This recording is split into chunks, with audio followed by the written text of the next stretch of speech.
Welcome to the Rob and Kale podcast. Rob Sanders. Some would be entertained by it. Some would be horrified by Kale Carolina Jackpot Hall. All would be interested in it. The Rob and Kale podcast. Let's go. And welcome into the program. Good afternoon. Thanks for checking us out today.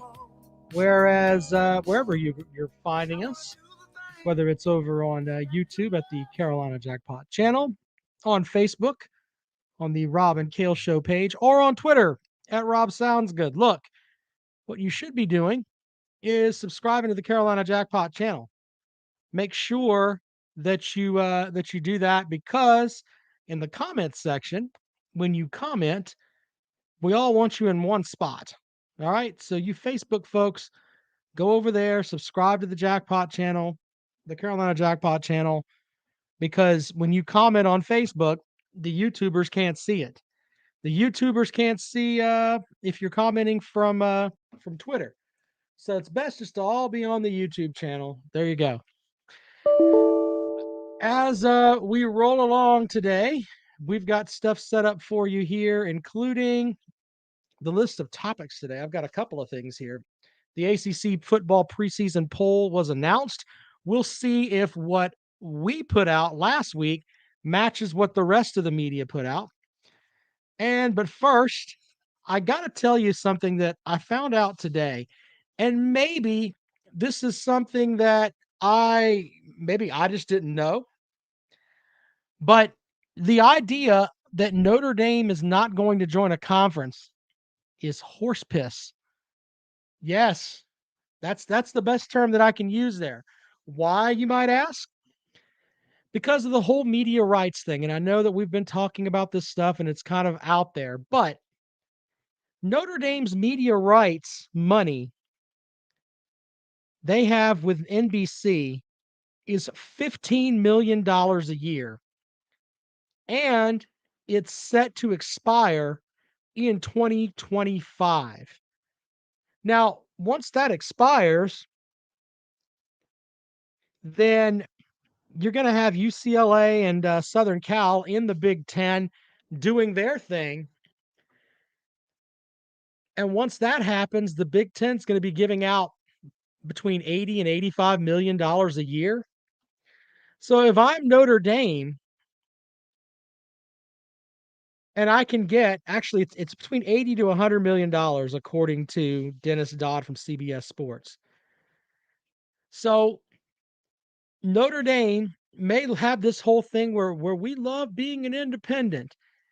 Yeah, that's great. But if I'm going to give you $65 million more to join a conference, you're going to do it. So the idea that Notre Dame is going to remain independent is just not viable. They will not be able to compete if freaking Indiana is getting $65 million more every year than they are. And that's just simple math. I don't care what team you are, Indiana, Rutgers, whoever. In theory, for Notre Dame to stay independent, they're going to have to eat $65 million every year that they're just not going to get. So I'm laying the groundwork for this now, because Notre Dame's going to have to go somewhere. And when that happens, I think it's going to be the Big Ten. I know that there's something set up where, hey, if they're in the AC, they have like something where they have to join the ACC or whatever. All that's going to go out the window. There's going to be some attorney that gets out of that. Here's the big thing, though. The Big Ten has a presence in the country's largest three markets: New York, LA, and Chicago. So you got those three big markets there. Where is the Big Ten not at yet? where's the Big Ten not at yet? Oh, it's not in the South. Yes. And by the way, Big Barney Ross with already a super chat saying, I'm holding cheerleader tryouts for my fantasy SEC football team. Good luck with that, sir. All right, anyway. But getting back to what I was talking about with this, they're going to come down south. I think the Big Ten is going to expand by with 4 teams. And the 4 teams that I think they're going to get are Notre Dame eventually, Clemson, Florida State, and Georgia Tech. That way they get into the Atlanta market as well. So then they'll have Clemson, the power of the ACC, Florida State. That way they get into the Florida market, Georgia Tech in that Atlanta market, as I said, and then, of course, they get the Fighting Catholics of Notre Dame. So with that, the Big Ten commissioners said today that we will not expand just to expand. It'll be strategic. It will add additional value to our conference. So with that, yeah, the idea of the Big Ten expanding, I think that's where that's going to go. Then think about it. They are literally at that point, they've got West Coast teams, East Coast teams, and teams from the South. And by the way, this is going to help out Ohio State and those teams that are already in the Big Ten. You know, the teams that don't really compete well when they have to play teams from the Southern conferences that are down here. Yeah, those teams will finally get some wins because Georgia Tech sucks and so does Florida State. Or Georgia Tech and Florida State might just roll up in there and win every damn thing because the Big Ten is a big steaming pile of dog doo right now. Either way, I think that's what's going to happen with the Big Ten. Big Barney Ross says the Big Ten is going to expand as big as a fishing story in Kentucky after a 30-pack of Miller Lite. You guys don't get Miller Lite in Kentucky. Stop it. You guys are nothing but bourbon folks. You don't drink beer up there. Get the hell out of here with that nonsense. Chris Rodriguez, your running back, Jackpot mentioned this. The only reason he got arrested is because he got drunk on tequila, which he obviously had imported. You can't buy tequila in Kentucky. You know that as well as I do. He didn't get drunk on bourbon. If he was up there on bourbon, he'd be like your assistant coach from last year. He'd get off. That assistant coach, didn't he like drive drunk, beat his wife? He didn't miss a game. Come on now. Don't be coming with that nonsense, Big Barney Ross. No Miller Lite. Are you out of your mind? They do have the bourbon beer. Okay. I agree with the Biscuit for thanks for coming back to the show. Biscuit, I've realized he's here for football season and then he's gone. And I don't have a problem with that. Jimmy, by the way, says with that scenario, the ACC is extinct. You, sir, are right. I'm calling it right now. By 2025, the ACC is going to be the Big East. It's basically what it's going to be. They're going to replace Clemson with Charlotte, Western Carolina, East Carolina, whoever. That's what's going to happen. Now, North Carolina is going to be coming up like their Oliver Twist. Please, sir, can I have some more? They're going to be trying to get into one of these 2 big conferences here. And to be honest, I'm trying not to curse during the middle of the day, but fuck those guys. They've done nothing but just be horrendous towards everybody else. You know what? And fuck Notre Dame too, because they've been holding us over the barrel with, are we going to be independent or are we not? Fuck both those guys. I hope they don't get into anything. Let's see here. Big Marty Ross, the Big Ten is going to expand as big as a fishing. Yeah, you've already told me that. After a bottle of 12-year-old Wellers. Very good, Big Marty Ross. Thank you for correcting that. Daddy-O says UNC can't make it without being the boss. Very good point, Daddy-O. It's a very good point. I thought the same thing about Texas. But Texas, they realized, man, we've got our own network. But you know what? We're not worth a shit yet. We're still not worth a shit. So we might as well go to the SEC. And I am sure that when they have the big, huge, set of athletic directors or whatever, when they have those meetings, and the folks from Georgia and Alabama, and we'll even throw LSU in the mix, they get a little bit more leeway than someone else. When Texas says something, they're going to tell them, you take your ass over there and you sit next to the Vanderbilt rep and you sit in between, right next to the Mizzou rep. I would love to be a fly on the wall when that happens, because Texas running around thinking they're the best thing since sliced bread, that's going to go away quickly. USEC lower back tattoo folks, I hope you hammer Texas into the ground with all that. You're about as worthy to our conference as Vanderbilt is. We already have a Texas team. You're now the wish list Texas team. That's what you are. We have Texas A&M. We don't really need you. We took you because we felt like it. We don't have to have you. We already have a Texas team. So there's that. Is there any scenario that would leave Notre Dame out to dry? No, Notre Dame's going to get to go wherever they want to go, to be completely honest with you. I don't see how that's going to be any different. All right, so we'll take call. Yeah, Billy's got a great point. Billy with the comment of the day. We already have a UT. Very good, sir. Very good. We'll bring Texas in and put a UT and then the number symbol I, so they're UTI. There you go. To hell with those guys too. All right, so when we picked our ACC picks the other night, we picked Clemson to win the Atlantic, followed by NC State, Wake Forest, Louisville, Florida State, Syracuse, and Boston College. We picked Miami to win the Coastal, along with North Carolina, Pitt, Virginia, Virginia Tech, Duke, and Georgia Tech. We picked Clemson to win the ACC the other night on Wednesday. This, ladies and gentlemen, just released at 2 o'clock this afternoon. This is the ACC preseason poll, which we will add to the bookcase of accountability. Here's what the rest of the media folks. So I'll let you guys help me with this. It was me, you, and Carolina Jackpot. We all got together and put ours together.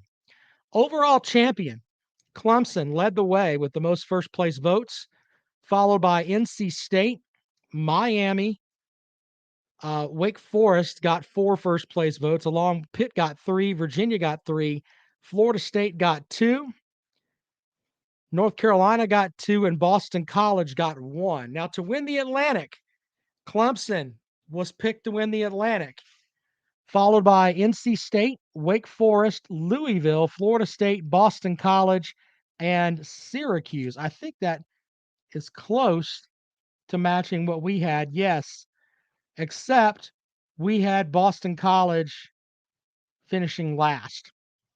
They've got Syracuse finishing last. In the Coastal, they've got Miami at first, followed by Pitt, North Carolina, Virginia, Virginia Tech, Georgia Tech, and Duke. We picked Miami, North Carolina, Pittsburgh, Virginia, Virginia Tech, Duke, and Georgia Tech. Anyway, we're going to hold these up for the bookcase of accountability so we can come back to them later on.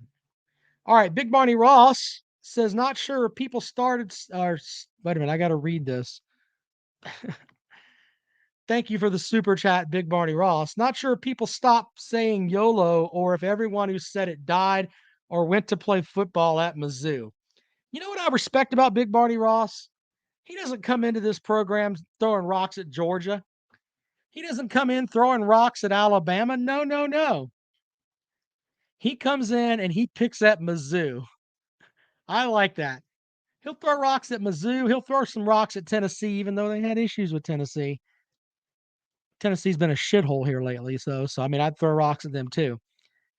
I don't think he picks on Vanderbilt because they're the smart kids, but he does come in and throw rocks at Mizzou. We'll give him that. Who will Clemson's coach be in the opener versus UGA in 2024? Dabo Sweeney. What are you talking about? Let's see here. Biscuit is correct. That side of the ACC could be anyone's side of the ACC. You are right. You're absolutely right about that. Papa B says the Taco Bell $2 beefy burrito he's eating is fire. Yeah, your butt's gonna feel that later. Oof. Like I used to love Taco Bell. Now every time I eat Taco Bell, I'm just like, ugh. Kind of like it just screws me up. Anyway, we'll take your calls this afternoon, 803-470-2905, 803-470-2905. I agree with Biscuit. Very good comment here. UGA and Clemson need to play every year. Yes, it needs to happen. The one line that fix my camera there. The one line that people like when I put this out there, they get South Carolina fans get pissy about it. The one line that is out there is that it's closer to Athens from Clemson than it is from Clemson to Columbia. Why Clemson keeps scheduling South Carolina and giving them a Super Bowl every year, I don't know. I honestly don't know. Until South Carolina gets to a point where they're competitive again, and trust me, the idea of the way that we've been doing scheduling where you schedule 6 and 7 years out, I think that's going to go away. That's going to go right into the trash can. We're going to get to a point where to get into the college football playoff, you're going to have a really good schedule, and you're going to have a really good non-conference schedule, I believe. And I think that athletic directors are going to have to grow a set, and they're going to have to come out and say, hey, look, you haven't been doing very well here lately. And look, it could have been the same way with Clemson when they lost 5 straight to South Carolina. The athletic director could have done the same thing there. Look, we beat you 5 straight times. We're tired of having a tune-up game. Clemson says, hey, we beat you, 7 straight times. 6 of them have been by 30 points or more, or 20 points or more, 3 touchdowns or more. Why are we playing you every year? You bring nothing to the schedule. The idea of just scheduling yourself to get 6 wins to go to a shit bowl game, that's going out the window. Big Barney Ross says, hard to throw rocks at the Crimson Tide Republican Party elephant mascot. Okay, sir. Billy says, go back to the BCS days where strength of schedule is factored in. Look, I don't have a problem with that. But I think that when you look at and a lot of schedules, you don't know how good they're going to be. We can use South Carolina as an example for last year. They were projected to win 3 games, 3.5 games. They ended up winning 7. So the idea that you're going to know completely what your schedule is and how tough it's going to be, yeah, okay. We can say pretty much every year Vanderbilt's going to be a shit show. We could say every year Duke's going to be a shit show. Same thing for Syracuse. All right, when you schedule those teams, though, you look like you're just trying to pick up a win. I think that's going to go away. Really do. But I also think the bowl system's going to go away too. I got to talk with the head of the Orange Bowl last week at ACC kickoff, in addition to talking to folks from the Chick-fil-A Bowl and a couple of other bowls that were up there. Where we have the Meineke Car Care Bowl or whatever the hell it is, all that's going to go away too. Leonard says, I wish they'd bring the BCS formula back to choose the playoff teams. Here's the thing. I think we get to a point where we have eight teams in the playoff, even though I like the idea of 4. If we're going to have 8 teams, that's fine. I don't like the idea of we're going to include a group of 5 team just so we can say we improved a group of 5 team or we included a group of 5 team. I don't buy into that. They should have to earn their way into it. So we'll go from there. All right, let's take calls. 803-470-2905, 803-470-2905. Eric says, Bama refs holler, payroll Tide. Look, Georgia's dominated the series with Clemson, but those two teams should play each other. And we've talked about that before. South Carolina should play North Carolina. That should be set in rock every year. All right, 803-470-2905. And also, we've talked about scheduling stuff too. The Clemson schedule this year is, it's just murky pond water. It really is. But the schedule could be better. It could be. I don't like the idea of playing Louisiana Tech. Why would you do that? Doesn't make any sense. Biscuit says Clemson and Georgia should be in a pod in the SEC together. Yeah, I agree with that. But I think Clemson's going to end up in the Big Ten because I think South Carolina is going to bitch and they don't want them in the same conference. I think Gamecock fans just want to hold on to that. We're in the SEC. We've got our lower back tattoos pre-1990 with the bad lead ink in them. We've got those. They don't want Clemson into that mix. We don't need that. Trust me, South Carolina folks would bitch. Same way that other teams would bitch too. They're not going to be like Texas A&M, where I don't even think Texas A&M got a true say about whether Texas could go in or not. Big Barney Ross with another super chat. Everyone should be throwing rocks at Georgia. It's the dog days of summer. Put up. Big Barney Ross, every time you say something like that, it really does make me think of, where is it? Oh, wait a minute. Where did it go? Oh, yeah. He's some slapdick from East Aboga, Right. community college. Exactly. Come on, Big Barney Ross. The dad jokes are great. SEC Shorts made fun of A&M voting no for Texas and South Carolina voting no for Clemson. Biscuit says Georgia, Clemson, South Carolina, Florida, and North Carolina in pod 1. All right.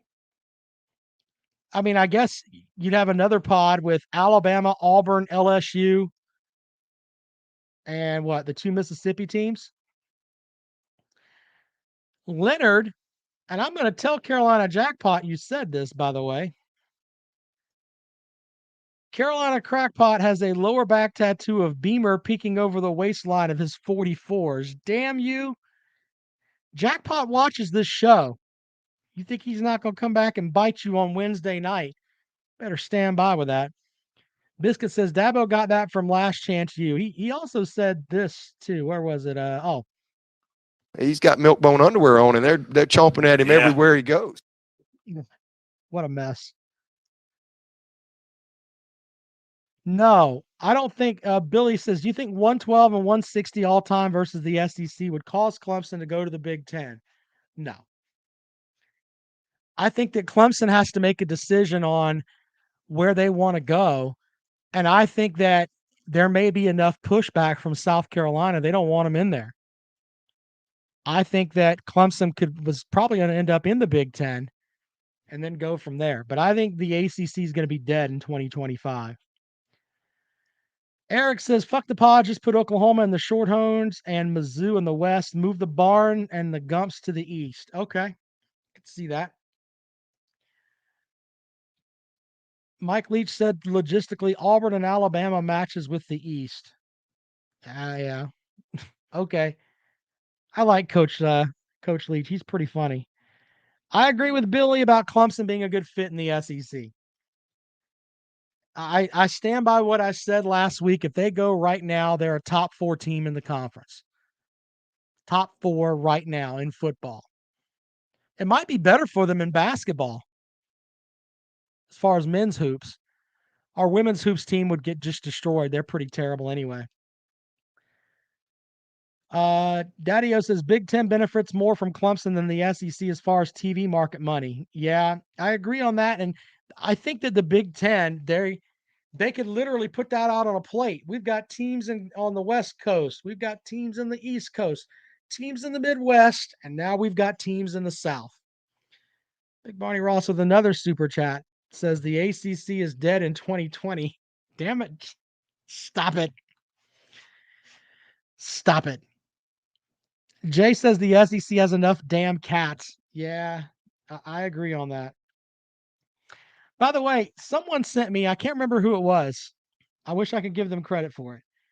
But they said that, you Georgia fans, perk your ears up for this. Georgia and Kentucky tickets at Kroger Field with what, 27,000 Kentucky Wildcat fans all going in. They get a ticket, they get fuel points at Kroger. They're going for what, $290 a piece.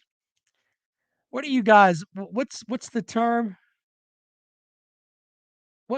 Honey, what's the term if you like to hurt yourself? That's a masochist, right? No, misogynist is like, I'm talking about if it's a yeah, there you go. Get the more educated wife. Kentucky is the king of masochists. They like watching themselves get basically bent over and diddled. You're gonna pay $290 to watch Georgia come in and beat the fuck out of you. What is wrong with you people? I looked this up earlier, but I can't remember it. Hold on, we'll look it up right now. The last time that I'm looking at the with the matchup here with Kentucky. Kentucky has played Georgia 75 times. They've won 12 times. Put that in your pipe for a second there. Georgia's won 12 straight in the series. The last time that Kentucky won at home was in 2006. So I give you this because if you are a Kentucky fan, here's what I want you to do. If you're going to take $290 and go and buy yourself a ticket, I will stream the game live for you in a private showing, and I'll even do commentary on it for you right here. And you don't have to pay $290. I will give you that for a grand total of $99.95. Stream it for you right here. You could sit in your house, watch on your phone, watch wherever the hell you want. I'll give you live coverage of it right here in a private stream just to you for $99.95. There's the PayPal link right there. Just put right into it. I don't want to be a dumbass Kentucky fan because spending $290 to watch Georgia beat you senseless is not good for you. It's not good for you at all. So there you go. I'm trying to be a man of the people here. I know you Kentucky fans, there's some of you that care. There's some of you that care. But to avoid paying $290 for a ticket, and that's not counting fees too. There's got to be some Ticketmaster fuck me fees that are in there too. You're probably going to pay at least $320.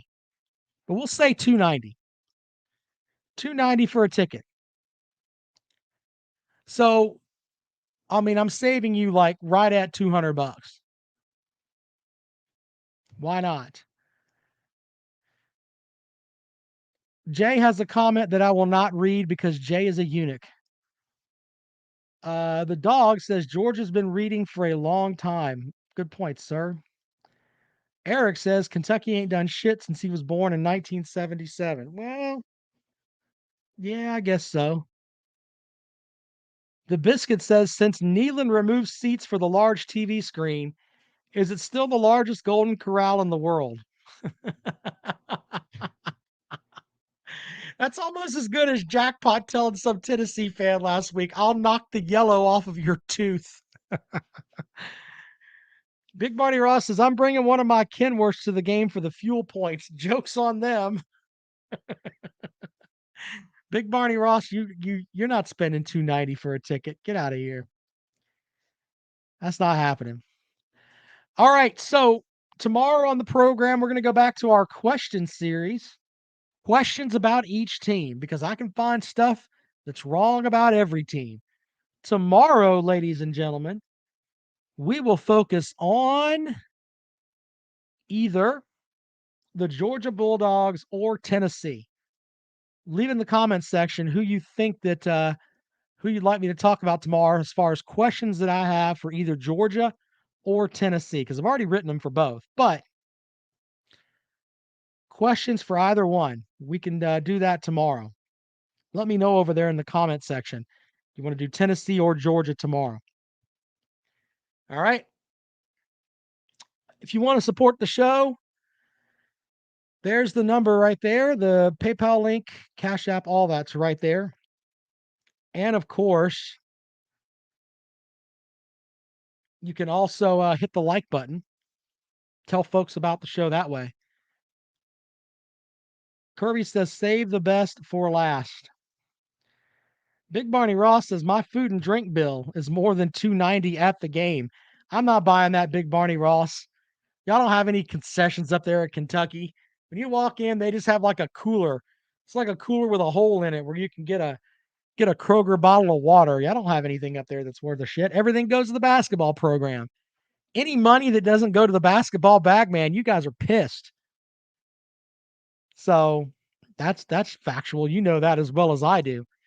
Y'all got to pay John Calipari $8 million to lose to St. Peter's every year and not give you a call-in show afterwards.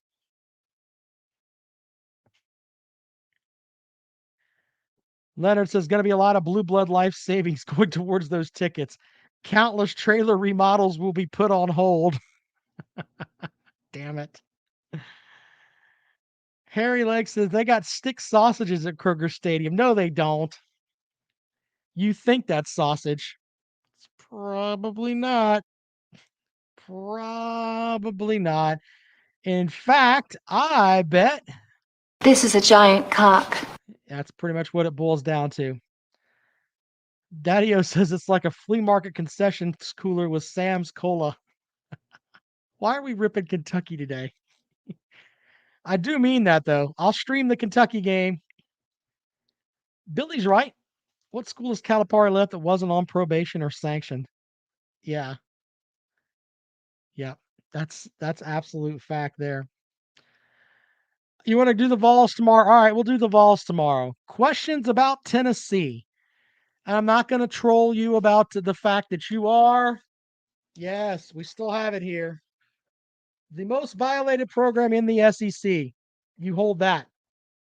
You guys should have to, like, when you send out your first player, he should have to wear like a Flavor Flav clock that says we're the most violated program in the SEC. Not only do we get violated on the field, we spend more money to suck than anyone else and get caught. Kirby's Visor says, Rob, can we talk about Phil Fulmer? Was he being the AD in charge when Pruitt got caught cheating? There you go. How many ex-head coaches is Tennessee currently paying? I don't know. They bought Lane Kiffin's beach house for him. I know that. I know people are pissed off about that. All right. Anyway, tomorrow, what the questions I have for Tennessee, we'll do that tomorrow. We did South Carolina yesterday, some folks like that. So Tennessee tomorrow. Appreciate you guys as always. We'll see you later on.